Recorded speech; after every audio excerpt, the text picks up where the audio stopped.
All right.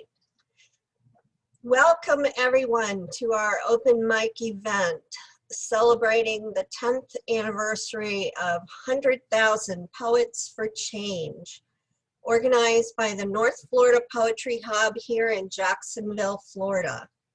For 10 years, 100,000 Poets for Change have seen poets and artists around the world bringing attention to political and social issues, topics of war, violation of human rights, racism, genocide, gender inequality, poverty, animal cruelty, political and social issues, environmental, human condition, oppression, exploitative practices, biases, and abuses of many kinds.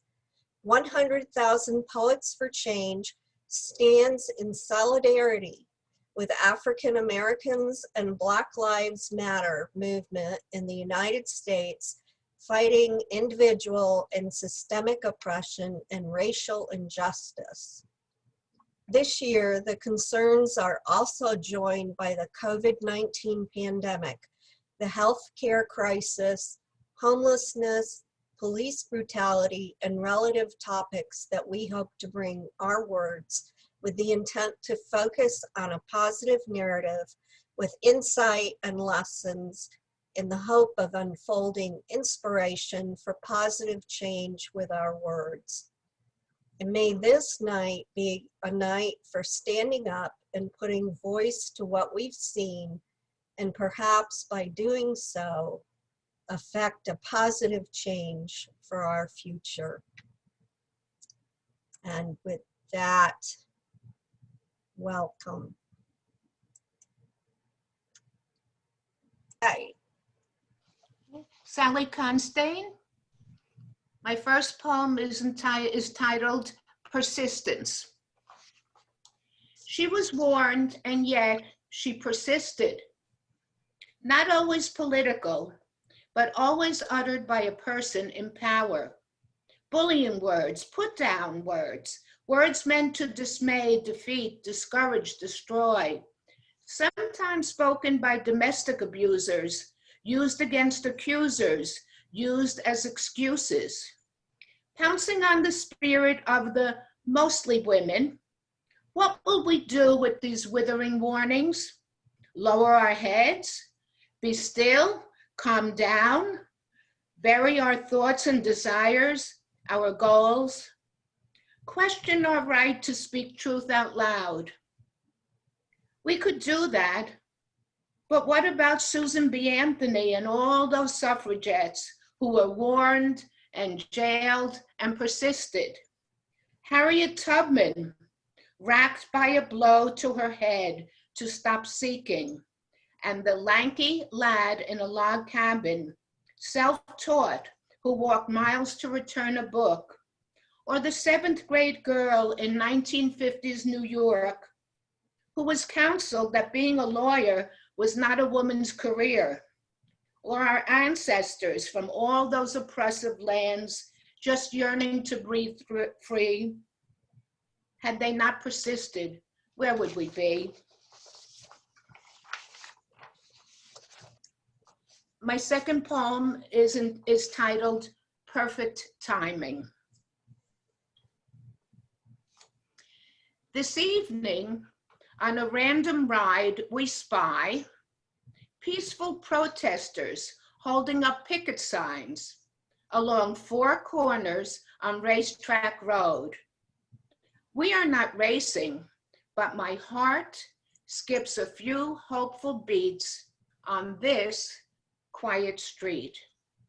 Folks standing up, standing proud, quiet, not loud. Their placards promote the true American claims to fame: justice and fairness, kindness and peace. I am reminded of Gandhi and Dr. Martin Luther King. Leaning out the side window, I thank them with a wave. They welcome me to join them. I would if I could. The aches and pains of advancing age hold me back. but my spirit is young, and it soars in union with their sacred pleas.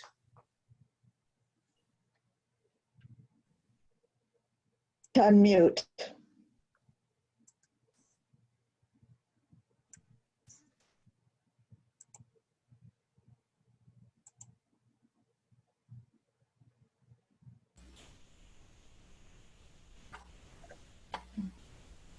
Words, ideas, opinions in my head, but often they are left unsaid.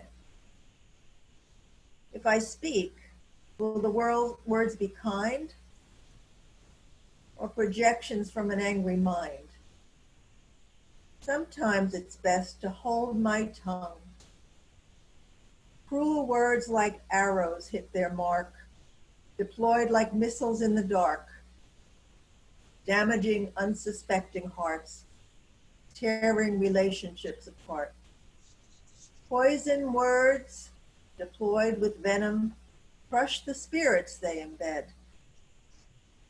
Maybe silence is the wiser choice than victimizing with my voice.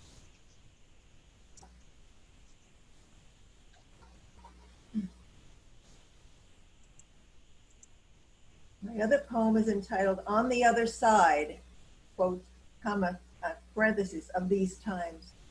What will our world look like when we come out on the other side? Will it be a better place, transformed by our patient endurance and self-reflection? Will our words be kinder? Now a gentle reminder to truly focus on the other. With our minds and hearts more open, perhaps we'll hear what's left unspoken.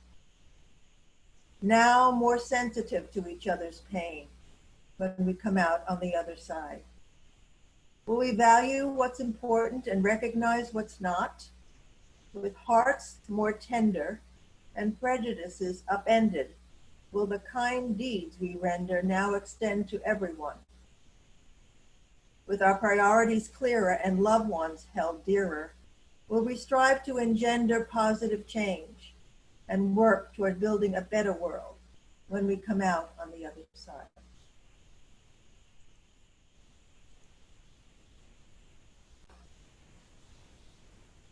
All right. Hi. So my name is Loretta Lito, and I wrote this for Ancient City Poets last year, the 100,000 Poets for Change. That's always my anniversary celebration of coming to the Ancient City Poets reading. And I live in Volcano Beach, and last year at this time, I don't know if you remember May Street, they were redoing that whole circular street, and the carousel used to be there, and they took the carousel down. And this poem came in my head, and it's dedicated to my Tampa Catholic High School class in 1976, because it was inspired by Joni Mitchell's song that we sang at our graduation ceremony. And we wound up having to sing it a cappella because the sound system broke. And it's from her song called The Circle Game. It was written in 1968, and it was inspired by Neil Young's song called Sugar Mountain, which he wrote when he turned 20, lamenting his teenage years. The song also inspired David Clayton Thomas of Blood, Sweat, and Tears to write the song Spinning Wheel. And it also now inspired my poem, which is how the circle game, inspiration plays the circle game.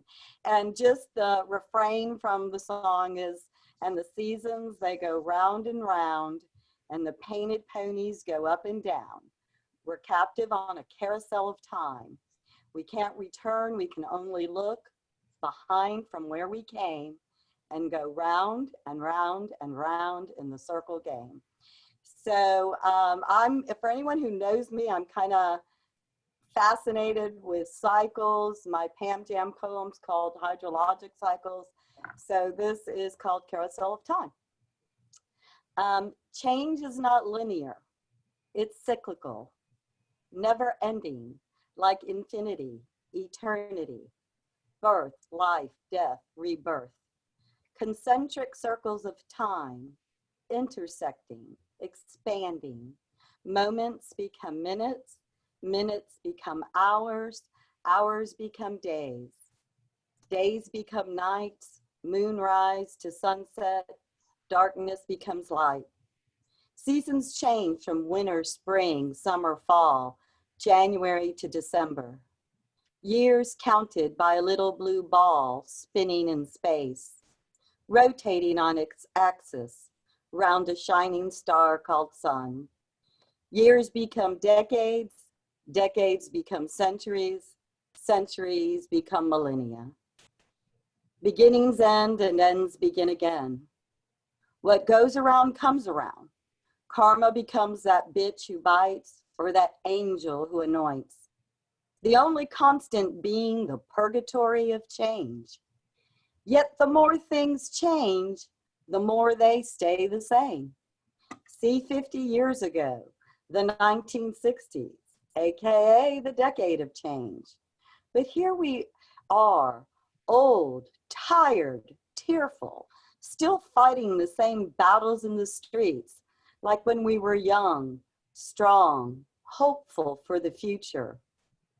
We're captured on this carousel of time, always running, running, running, trying to hop on, live better dreams, ride of your life atop pretty painted ponies, going up and down, round and round, till the magic wears off. Monotony makes you mad, dizzy, dumbfounded, depressed, and you just want the merry-go-round to stop. Then it did. Today, they took the iconic St. Augustine carousel away, made room for a roundabout, really a peanut, at the intersection of San Marco and May, where we're all going in circles to get somewhere. But was it a carousel or a merry-go-round? Did it turn clockwise or counterclockwise? Did the roundabout squeeze it out? Or did its owner die and will it away? Does it matter anymore now that it's gone? Wrote it once. Another check off the bucket list.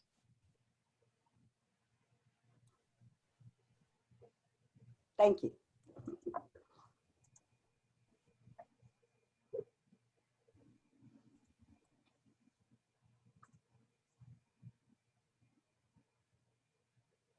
Dill. I'm an artist, a poet, a survivor, and an ever-evolving woman and a voice for change. Throughout my life, art has been a healing and words transformative. Behind me, you'll see a painting, Resilience. I painted this as a kind of self-portrait for my first solo art gallery exhibition at Players by the Sea in February and March. But it has taken on a greater meaning since then and become an inspiration for my Resilience project, a collection of works across mediums, including the short poems I will be reading. But about this painting, Resilience interweaves messages of courage and love wrapped in the protective beauty of nature that I find centers the soul and calling upon all of us to act from that place of peace that is filled with love as we keep moving forward. I began by carving into the base layers of the paint. The first phrase along the bottom, I will not stand by in the presence of evil. Along the top, humanity. In the center, act. These are sacred mantras that have guided me through the traumas of my life, enabling me to become a driver of positive change and an influence within my community. The bright flora and fauna of our neighborhoods in Northeast Florida offers a punch of color. Throughout the piece, you will find hints of a sea breeze bending grasses on the dunes and gently fluttering through the leaves. There are wheels of change and a feeling of sweeping movement that comes with action. I included subtle hearts to ensure that all action flows from that place in our souls that is grounded in love. Resilience is me. Resilience is us. It is a gift and it is a challenge. It lights our path to the future. Next, I'd like to read a short haiku entitled Lotus. fall into my hands, souls gathering, respite found. Gaia whispers, rise. This next poem is called One More Breath. One more breath. Don't do this, the body cries. Don't do this to me. Don't defy, deny, decry. Cry, cry out for me. Be we, be. One more breath.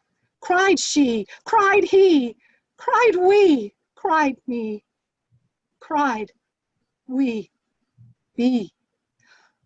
One more breath. This last poem is a short haiku I wrote. Panacea. Promise mother's womb, progeny capitulate, panaceas lie. Thank you. Go.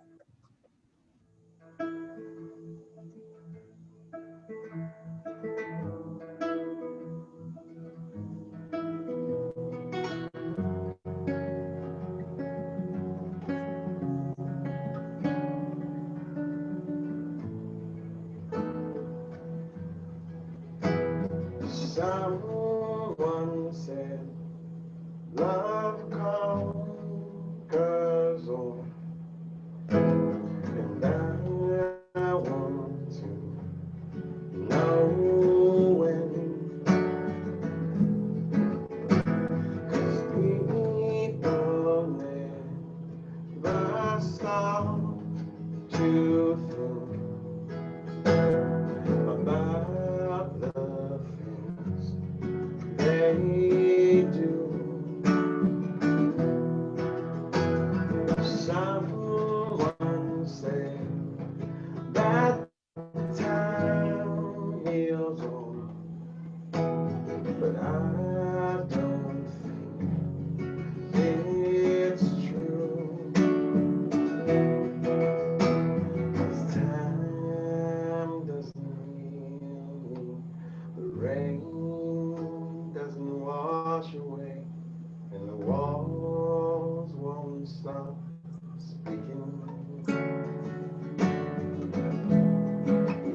Said time doesn't heal me, the showers don't make me clean. I remember the things that you said.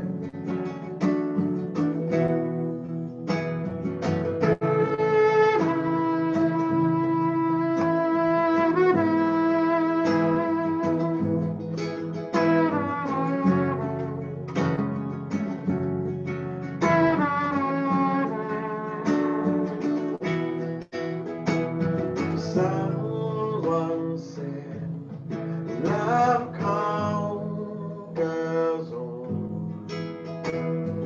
I want to know when, 'cause you drank through my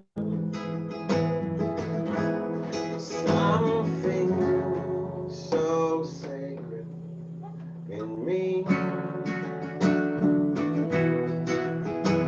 And I wish I could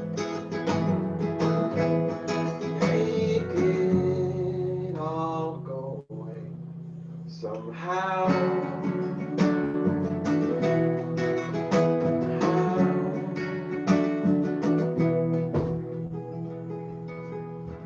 Time doesn't heal me, the rain doesn't wash away, and the walls won't stop speaking.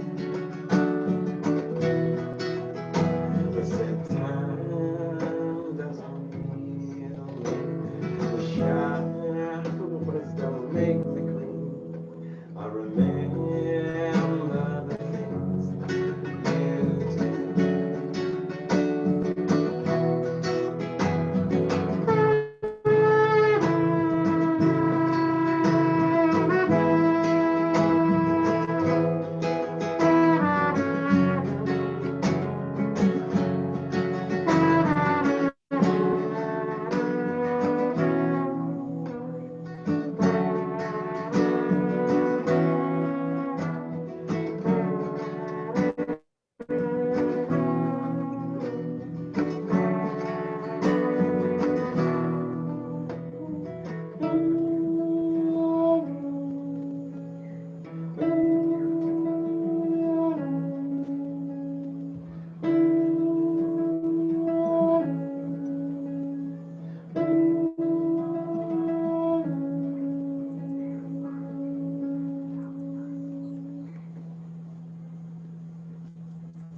And that was Goliath Flores. And you must introduce your baby. Okay. A ver, vamos a decir. One of them. One of them. This is my youngest one, Sochi. Oh, with her blankie. Hi, Yeah. sweetie. Hi, dile hi. She's Oh. so shy. She's so What's her shy. name? What's her name? Sochi.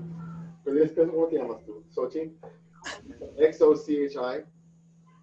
So It's she, a Maya name, right? beautiful. Yeah. Yeah, that's her. Thank you so much, Goliath. You're welcome. My name is Shada Crum. I have 3 short poems. The first 2 in response to the Black Lives Matter and all the wonderful things that are happening and Kamala Harris's nomination. So first, I was reading Zora Neale Thurston when I heard about the announcement about Kamala. So I thought I would share this poem. And she saw the word that had come from heaven, saw it sprung tight as light, shining from the faces of the supplicants, saw it burst from the mouths of the choir, saw it flame in the reverend's hands, saw it curl into a blessing for beginnings and the promise of everlastings. Yes, the people were ablaze, the voices of women praising, the eyes of men lifting, the hands of children opening. Oh yes, there was a word that soothed those heavy with living and choked the disbelievers, a word kindled with possibility and worn by each body like a badge from heaven. That word was rise, and the people rose. Okay, I've got another one. Let's see, and this one is called What You Were Born to Do, and this also is for the young people that are out there on the streets. The moment you were born, you knew to breathe deeply. You knew to raise your voice and clench your tiny fists and push out with your small feet. Later, you learned to control your breath, to modulate your voice, to slip hands and feet into whatever space felt comfortable. But I tell you now, breathe deeply against sour injustice. Raise your voice above placating quiet. Lift your fists and your feet. Push out against constriction. Rage. Use that beautiful body you were born with and the sensibilities you needed from the very first. You were born knowing how. Okay, and I've got one more. All of these are short. Okay. I am a woman. I am a woman, full-bodied, flavorful, oaky, not a ma'am with need for genteel distancing, a way not to be seen. And when you wait on me at the deli counter, I'm not a honey or a miss. Did you miss the gray hair? The way I hold a grandchild as my mother and grandmother did? Did you miss the hours I spent by my father's side as he died? And I'm certainly not a gal or a chick, unless you're a square dance caller. And really, how many square dance callers does one need in a lifetime? I'm no longer a babe or a girl, not since size 14 mom jeans and a triple D cup. What I am is a woman, a solid reckoning. Thanks, everybody.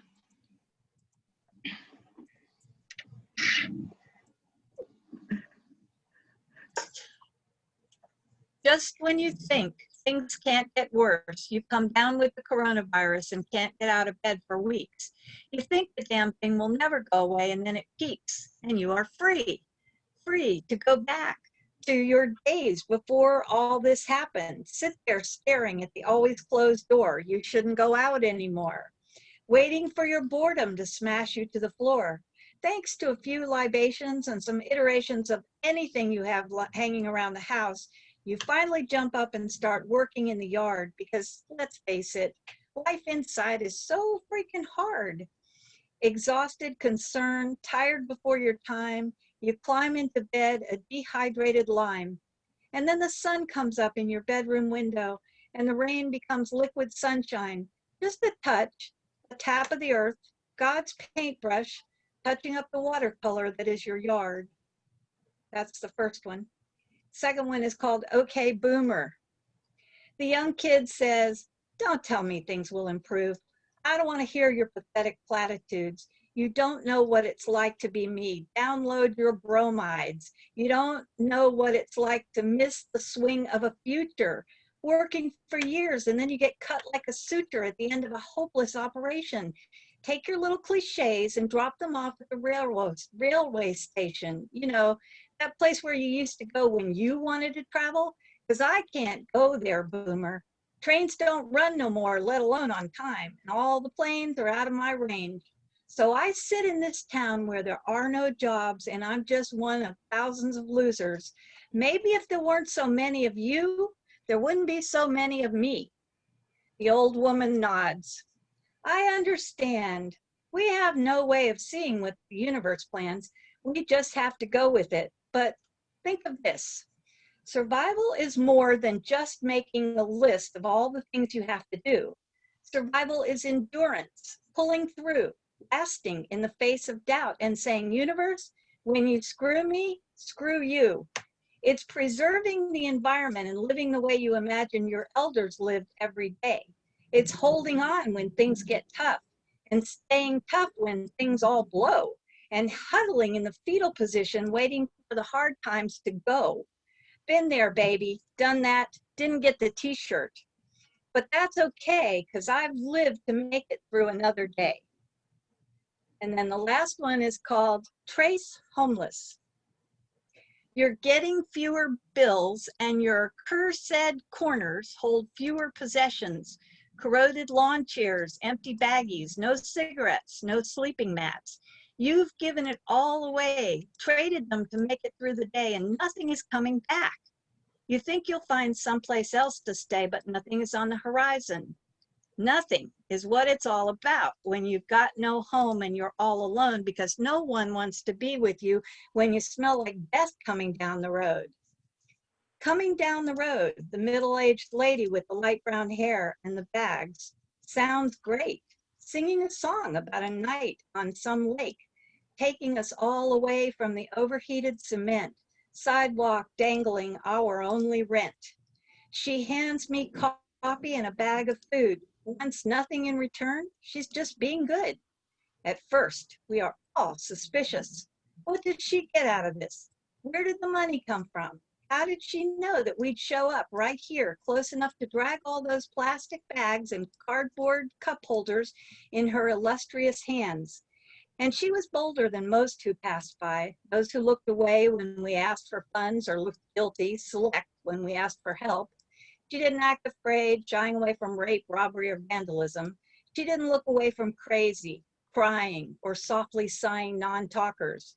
She offered the coffee strongly, left the food fearlessly, asked for nothing in return. Oh, how we pray she will return each day. Boy, howdy, that lady makes us pray. Thank you, and again, my name is Wendy Thornton, and that last one is actually based on a woman who's just going around feeding homeless people, so it's really cool. Thank you. Thank you so much. Your name. My name is Victoria Mullins. I'm a proud product of the Young Poets Mentoring Program run by the Creative Happiness Institute. And I'm also a proud teacher. I teach at a Title I school, which for me means 92% of my students fall below the poverty line. So this poem is inspired by them, it's for them, and it's called God Bless the Broken Houses. God bless the broken houses from the wrong side of the tracks, the ones with the brown grass, dirty shoes on the telephone wires. God bless the broken people with the worst hand in the deck, the last on the team, the first one out, always doing the right thing at just the wrong time. God bless the broken houses waiting for mother to come back, school uniforms sewn together with rope, fitted by a duct tape tailor. God bless the broken people that hear they can't do something and do it anyway, especially when the reasons they can't are statistically and logically sound. It's not biases and hate saying you'll never match up. It's the very laws of nature, the very structure of space and time. God bless the broken houses, tin roofs, and 4 cardboard walls, trying so hard to be homes. Thank you.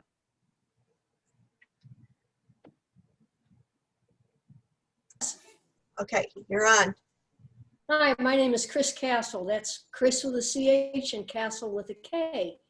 And this particular song I'm going to do for you right now, I first posted on my YouTube channel on the second month, second week, second day since the first diagnosed COVID case in the United States. And a friend of mine was most distraught because she's very much a hugger. And she said, what can I do? I can't do that anymore with anyone. So I wrote this song for my friend Joyce, and it's called A Little Hug. Sending you a little hug, sending you a great big smile, sending you a lot of love to make you happy for a while, sending you the morning sun, sending you a lovely day, sending you a lot of fun to make your worries go away. Though we may be far apart, we're still close, don't you see? These may not be the best of times, but we're still friends, you and me. Sending you a little hug, sending you a great big smile, sending you a lot of love to make you happy for a while, sending you the morning sun, sending you a lovely day, sending you a lot of fun to make your worries go away. We've had good times and bad, had laughs and sometimes tears, but we can pull together now through the darkness and the fears. Sending you a little hug, sending you a great big smile, sending you a lot of love to make you happy for a while, sending you the morning sun, sending you a lovely day, sending you a lot of fun to make your worries go away, make your worries go away.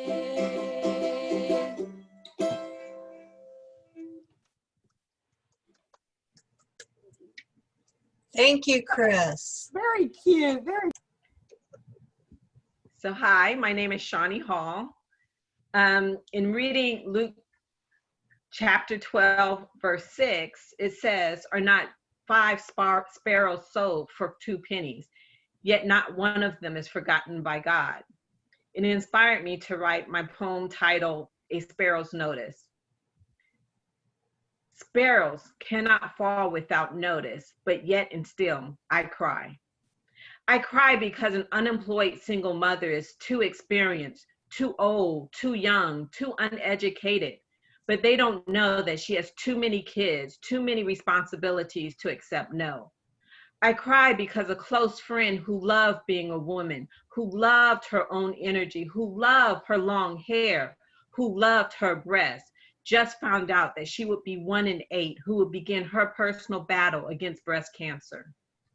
I cry because young girls are left to be with monsters, left to defend themselves, left to be abused, left to be raped, then traumatized and bitter, left to become productive in a society that allows this to occur.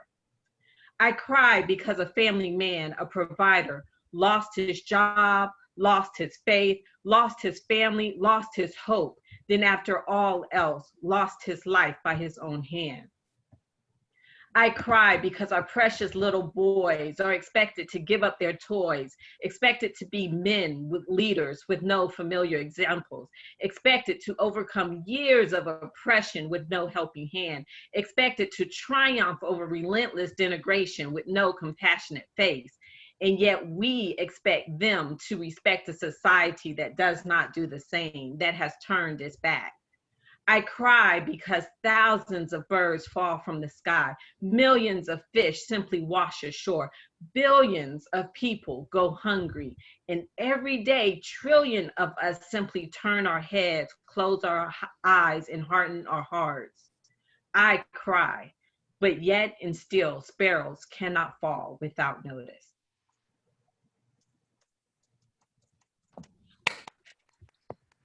Wonderful.